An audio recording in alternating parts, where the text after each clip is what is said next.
Hello world, welcome back to Razor RC. I just want to make a video about how to shim the diffs on your Arrma Kraton EXB. They have some new diffs in this roller kit, so they basically have these new limited slipper differential plates in the front and the center of the vehicle. And in the back, they still use the same gears, but they use basically these shims to take up the space of those limited slip diff plates, so they don't actually have the LSD in the rear diff, and they just use some shim. So a fair number of people have been breaking diffs, chipping teeth on their internal gears, making clicking noises. Actually, if you check out my first run video on the Arrma Kraton EXB, when I was doing some two-wheel action, you know, kind of driving on just the two left wheels and the two right wheels, you could hear it clicking a little bit, and that's basically the teeth skipping inside the diff. So those gears are basically skipping against each other, causing a little bit of wear. I mean, once you hear that, you really should stop driving and check out what the problem is. A lot of people just end up driving anyways and don't care, but yeah, that is a warning sign that your diff may be having problems. So Arrma has pretty much acknowledged that the rear diffs on these need a little bit of work.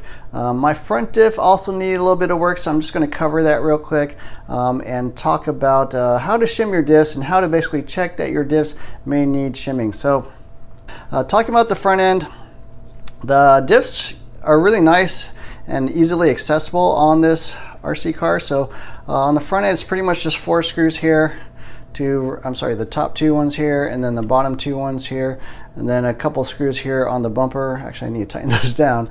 You just kind of bend this back, and then you can pop off that front diff cover and then have easy access. You also want to probably pop off the tops of the shocks, and then you also do need to loosen the sway bar there on the actual mounts on the arm. And then you can pull out the diff. You know, it always makes it nice and easy if you actually angle the dog bones kind of be straight this way, not all turned. That way they can actually fall out of the outdrives there. So mine actually needed a little bit of shimming. The way to check is you basically just kind of slide this diff back and forth, left, right, and you know, mine had a little bit of play, about 0.1, 0.2 millimeters of play. So they actually make shims to address that. This part number here, ARA 709031. So they're basically 13 by 16 by 0.2 millimeter shims. I stuck one here over on the left. You put it on the outside of the bearing there. You don't put it on the inside. And you just basically tuck it in up against the bulkhead here. So it just spaces that gear diff in a little bit up against the crown gear over there, or pinion gear in the back there. So mine just had a little excess play. The other ones did not. So just something to check. Just see if there's a little bit of play. If there is, shim it. You know, if you put it on the left-hand side, it's going to tighten the gearing, the mesh between the two gears, the ring and pinion gear, and if you shim it over on the right, it's actually going to loosen it a little bit. So just check whichever one fits well. The other thing you want to do is pull the pinion gear off of the motor, and that way you can basically just kind of spin the diffs and make sure it's nice and free and smooth. So even with that tightened a little bit, it is still nice and free, no drag or anything like that. So that's basically what I had with the front diff. It was also a little bit low on fluid. I think the stock fluid is 10K front, 10K rear, and 100K in the middle. So mine was about, you know, quarter half full. I just topped it off with some 10K fluid, and then feels you know, quite a bit more limited slip action. So the other thing I would mention is that the LSD plates on the front, even though the front and rear diffs both have 10K, the front feels closer to like 30 to 50K, I'd say. So the LSD plates basically add, you know, somewhere between 30, 40, 50K worth of fluid, diff fluid thickness. If you compare the front to the back, you know, the front, if this is 10K, yeah, the rear, I'm sorry, the rear is 10K, then the front basically feels like it is quite a bit stiffer. So I actually think there might be some tuning you'd want to do with the front and rear diffs. Maybe loosen those LSD plates or remove them in the front. I'll see. I'm going to do some more tuning on this, but something I kind of noticed. And let's talk about the rear diff. Okay, on the back of the car, the rear diff again is pretty easy to remove. A little bit more work. You again have to loosen these two little sway bar mounts, maybe pop off the shocks. That's kind of optional. And then there's kind of like 2 screws on the rear back of the vehicle. So there's just this one screw here. You got to loosen and pull that out, and that way you can basically tilt the wing. So the wing kind of gets in the way of the bottom the top two screws up here. So to get access to these two, they're kind of in the way. So you can basically remove that one screw, and then there's two screws under here, basically holding that wing on. And then you can basically tilt the wing and then get access over to the actual screws here on the diff cover itself. And then you can go ahead and pop off the diff cover and get access to the diff itself. So my diff left-right was fine. I didn't have to shim the outside of the diff or the bearings or anything like that. But internally, it's pretty interesting. So the Arrma manual actually says that, you know, if you look at it here in the manual, it actually says that the front's got these LSD plates. That's fine.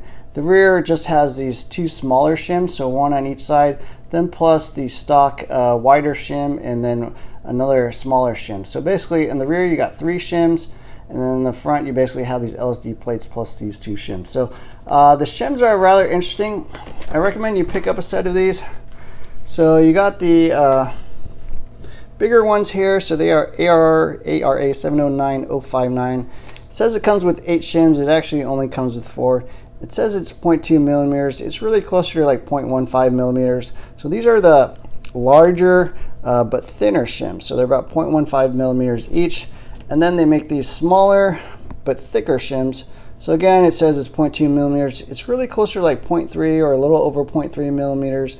And it only comes with a pack of 4. So they're basically mislabeled a little bit. And so what you do is have a collection of different shims. You always want to run the big shim up against the O-ring. It's basically providing the seal to prevent stuff from leaking out. It's a nice big wide shim because it's got to cover that whole thing. And then these smaller shims actually are the thicker ones that you want to use to basically set your actual mesh. So the way to check the mesh on your vehicle is basically just take that diff and just kind of push it, take the outdrive and just kind of push them in and out a little bit, and you'll see if there's any play, and you can actually check which side actually has some play. So on my particular diff, the cup side was totally fine, didn't really need any shimming. I just left it as is. You know, as mentioned, out of the box it came with the 2 wide thin ones and then one of the smaller thicker ones. And then on the ring gear side, I did need to change out the shim. So it actually came with, again, 2 of the wider, thinner shims and then one of the smaller, thicker shims. I had to switch out one of those wide, thin shims for another one of these small little 709 060 shims. So that added about another 0.15 millimeters of thickness, and then basically removed that play out of the outdrive. So yeah, that's kind of the sign or the way to check whether your shims are correct inside your diff. You really don't want that much play, because on the LSD diffs there is no play at all. So they have nice and tight mesh, and those gears, those differentials have not been having any problems. But on the actual rear diffs, you know, that don't have the LSD plates, you'll probably find that you have a little bit of play, and then you actually need to shim a little bit. So just kind of experiment with the different shims. If they're a little bit too much gap, you know, replace one of those wide ones with a thicker one. Arrma actually says that some of their diffs have been only coming with 2 of the shims. That may be the case. I don't know. Mine had all 3, but they were actually a little different than what came in the manual. So the manual says 2 thick and 1 thin, but mine actually had 2 thin and 1 thick. So I think it was actually shimmed incorrectly.